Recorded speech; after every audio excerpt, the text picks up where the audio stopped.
Assalamualaikum warahmatullahi wabarakatuh. Perkenalkan, kami dari kelompok 1 mengenai program berita. Di sini akan menganalisis program berita liputan 6 SCTV.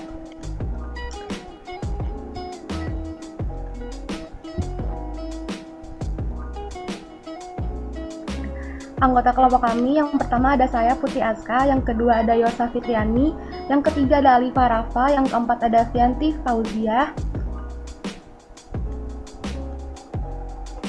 yang kelima ada Misbah Husudur, yang keenam ada Dinia Trisepta, yang ketujuh ada Muhammad Firsyan, yang kedelapan ada Bintang Nusantara, yang kesembilan ada Rahma Julia, dan yang kesepuluh ada Irma Ramadhani.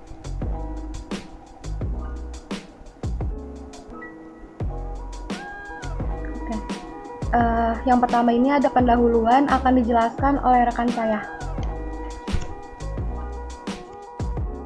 Ya, budaya audiovisual yang dibawa televisi dengan sendirinya mulai tumbuh dan berkembang di masyarakat. Sifat ingin tahu yang pada dasarnya dimiliki masyarakat membuat program informasi menjadi sajian yang memiliki daya tarik yang luar biasa. Daya tarik program ini adalah informasi, dan informasi itulah yang dijual kepada audiens. SCTV menyadari bahwa eksistensi industri televisi dapat dipisahkan dari dinamika masyarakat SCTV. SCTV menyadari bahwa eksistensi industri televisi tidak dapat dipisahkan dari dinamika masyarakat. Bagi masyarakat umum, program televisi bukan sesuatu yang asing. Namun, bagaimana program itu dipersiapkan kemudian diproduksi belum banyak yang memahami.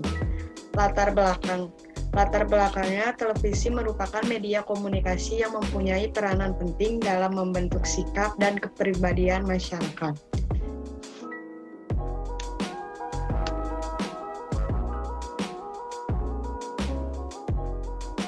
Selanjutnya, yang pertama ada prediksi manajemen perencanaan program liputan 6. Stasiun televisi memiliki redaksi berita dan tim liputan sebagai bagian dari struktur organisasi.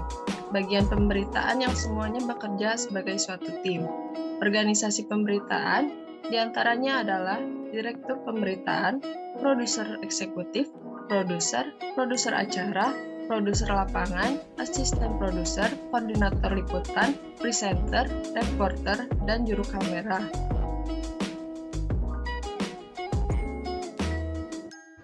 Dalam tahapan-tahapan produksi dan perencanaan liputan, berita ada yang disebut dengan ide peliputan. Ide peliputan muncul dalam sebuah rapat redaksi. Lalu ada tahapan liputan, ide yang telah disepakati oleh rapat redaksi dikerjakan oleh reporter dan kamerawan untuk menggali fakta dari lapangan maupun narasumber. Melalui koordinator liputan, pembuatan rundown beberapa jam menjelang siaran, redaksi sekali lagi berkumpul dalam sebuah rapat bernama budgeting. Setelah rundown disetujui, reporter yang beritanya akan ditayangkan segera menyiapkan naskah. Naskah yang telah melewati proses editing kemudian berlanjut ke ruang penyuntikan gambar. Hasil liputan yang telah diedit atau dalam bentuk siap tayang akan disusun sesuai daftar rundown. Prediksi budgeting program liputan 6. Praproduksi ada konsumsi seharga Rp350.000. Transportasi seharga Rp250.000, proposal Rp100.000, kamera 4 unit, per unit seharga Rp350.000, jadi Rp1.400.000. Terus kaset kamera 6 unit, harga per unitnya Rp30.000, jadi Rp180.000. Alat musik instrumen seharga Rp2.500.000, biaya tidak terduga seharga Rp400.000. Jadi di total seharga Rp5.180.000. Produksi produser kurang lebih Rp6.000. Presenter 2 orang kurang lebih Rp8 juta. Kameramen 5 orang kurang lebih Rp15 juta. Reporter 3 orang kurang lebih Rp12 juta. Konsumsi Rp1 juta. Properti kurang lebih Rp700.000. Penata cahaya kurang lebih Rp4 juta. penata gambar kurang lebih Rp3.500.000. Jadi di total seharga Rp50.200.000. Pasca produksi, editor 2 orang kurang lebih Rp10 juta, tim kreatif 5 orang kurang lebih Rp20 juta, penata suara 2 orang kurang lebih Rp8 juta, konsumsi kurang lebih Rp900.000. Jadi di total seharga Rp38.900.000.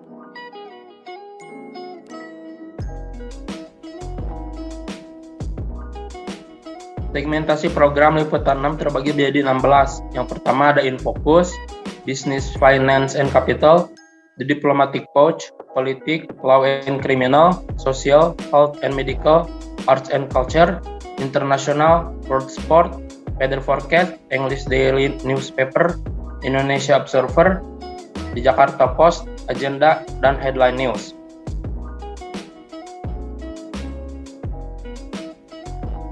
Program berita reguler. Liputan 6 SCTV disiarkan 3 kali sehari, pagi, siang, dan malam. Meski namanya menggunakan angka 6, namun waktu tayangannya tidak semuanya tepat pada pukul 6. Meski demikian, angka 6 ini terus melekat pada nama Liputan 6 SCTV.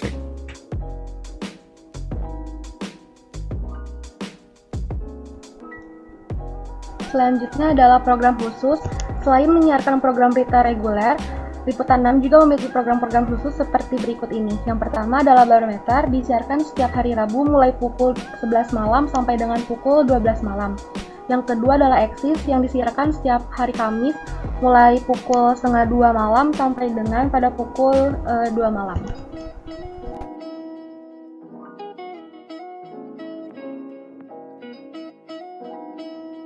Kelebihan program Liputan 6. Yang pertama ada gaya jurnalisme yang membela kepentingan rakyat. Salah satu hal yang akan membuat atensi khalayak tertarik adalah ketika kebutuhan dan suara mereka terwakili. Liputan 6 sebagai acara yang berisikan berbagai macam berita dianggap telah memenuhi poin tersebut. Tidak jarang di acara berita lain, kepentingan pemerintah dan pejabat menjadi nomor satu dan kepentingan rakyat diduakan. Namun, di acara-acara berita Liputan 6 ini, apa yang dibutuhkan masyarakat saat itu akan disediakan dalam bentuk informasi terkini. Yang kedua ada memiliki websiter yang mudah diakses. Selain tampil di televisi, Liputan 6 juga menyediakan layanan website yang sama-sama menyediakan informasi sehingga orang-orang yang terlalu sibuk bisa mengetahui berita terkini tanpa takut ketinggalan. Tidak hanya itu, di website tersebut bahkan tersedia fitur lain yang menarik dan tentunya terpercaya. Yang ketiga ada berita yang ditampilkan di TV muncul di YouTube. Sibuk dan terlalu malas untuk membaca, Liputan 6 menyediakan solusi dari permasalahan tersebut. Walau Liputan 6 menyediakan website berita sendiri, namun tak bisa dipungkiri bahwa angka literasi di Indonesia masihlah rendah. Karena itu, Liputan 6 memberikan fasilitas lain dengan mengunggah kembali berita yang mereka tampilkan di televisi ke YouTube. Dengan nama channel Liputan 6, acara berita ini tetap konsisten memberikan informasi terkininya. Selanjutnya ada kekurangan program Liputan 6. Yang pertama dianggap terlalu membosankan. Desain yang menarik pastilah selalu menarik minat pembaca lebih banyak. Desain website Liputan 6 yang terlalu sederhana dianggap membosankan dan tidak menarik minat para pembacanya. Selain desainnya yang terlalu sederhana, beberapa pengunjung website pun sedikit merasa tidak nyaman dengan loading web yang terlalu lama dan beberapa icon yang terlihat janggal letaknya. Dan yang kedua, terkadang berita yang disampaikan sudah ditayangkan di saluran televisi yang lain. Saat menonton siaran televisi Liputan 6, terkadang kita menemukan berita yang sudah disiarkan di saluran televisi yang lain dan juga memiliki informasi yang kurang akurat. Terkadang juga berita tersebut sudah disiarkan di Liputan 6 dan diulang kembali disiarkan selanjutnya. Analisis peluang dalam dan tantangan dalam program Liputan 6. Yang pertama ada peluang. Peluang dalam mendapatkan perhatian khalayak dalam program Liputan 6 sangatlah besar. Terlebih, program tersebut mendapatkan jam tayang yang cukup banyak, yaitu Liputan 6 pagi, Liputan 6 siang, Liputan 6 petang, dan Liputan 6 malam. Dengan begitu, akan besar peluang mendapatkan perhatian halayak. Peluang mendapatkan perhatian halayak juga didapatkan pada saat terjadinya suatu krisis yang mendapatkan banyak perhatian. Yang kedua ada tantangan, skeptisme dan optimisme terhadap citizen jurnalis. Kemunculan internet memberikan peluang bagi non-jurnalis atau disebut juga citizen jurnalis untuk mempublish artikel mereka di media baru ini. Ini adalah perubahan yang sangat mempengaruhi sepanjang sejarah jurnalis pertelevisian di mana internet telah menggeser posisi jurnalis sejajar dengan audiens yang menjadi reporter. Lalu tidak mudah diprediksi. Dalam peliputan berita, tentu saja seorang jurnalis turun ke lapangan untuk meliput suatu kejadian yang sedang hangat. Akan tetapi dalam peliputan tersebut, banyak sekali hal yang tidak kita prediksi sebelumnya seperti cuaca, kondisi sekitar, bahkan bisa saja kondisi kesehatan jurnalis itu sendiri. Bahkan situasi di studio ketika live pun sangat sulit diprediksi. Namun, kita bisa menjaganya agar tidak ada hal yang kita tidak inginkan. Yang terakhir ada persaingan.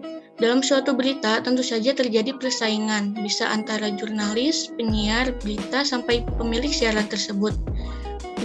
Banyak sekali TV lain yang ingin meliput berita yang sama. Tinggal kita melihat bagaimana mereka mengatur strategi dalam peliputan berita untuk mendapatkan perhatian halayak, dan seorang jurnalis juga harus bisa mendapatkan informasi sebanyak mungkin agar tidak tertinggal dari program berita televisi lain.